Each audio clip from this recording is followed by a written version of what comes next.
ఒక సుందరమైన అడవిలో నలుపు పల్లె అనే చిన్న పురుగు గ్రామం ఉండేది.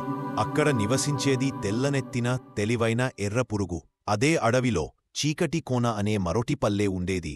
అక్కడ ధైర్యవంతుడు అయిన నలుపు పురుగు ఉండేవాడు. ఒకరోజు రెండు పురుగులు వేటలో కలుసుకుంటాయి. మొదట గొడవపడినా ఆపై వారు మంచి స్నేహితులు అవుతారు. ఇద్దరికీ తమ తమ ఊర్లను రక్షించాలనే సంకల్పముంటుంది. ఒకరోజు అడవిలోని చెత్త పురుగులు, బొంబాయి పురుగులు ఇద్దరు గ్రామాలపై దాడి చేస్తాయి. ఎర్ర పురుగు, నలుపు పురుగు వెంటనే యోధులుగా మారి తమ గ్రామాలను రక్షించాలనుకుంటారు. ఇద్దరు కలసి ఒక గొప్ప ప్రణాళిక తయారు చేస్తారు. ఎర్ర పురుగు తన బలాన్ని, నలుపు పురుగు తన తెలివిని ఉపయోగించి యుద్ధానికి సిద్ధమవుతారు. బొంబాయి పురుగులు దాడి చేసినప్పుడు ఎర్ర మరియు నలుపు పురుగులు తమ బలగాలతో ఎదురు తిరుగుతారు. బలవంతపు పోరాటంలో వారు శత్రువులను తరిమివేస్తారు. యుద్ధమనంతరం రెండు పల్లెలు కలసి ఒక పెద్ద ఉత్సవం జరుపుకుంటాయి. ఎర్రపురుగు, నలుపు పురుగు నాయకులుగా నిలుస్తారు. వారి స్నేహం చరిత్రగా మిగిలిపోతుంది.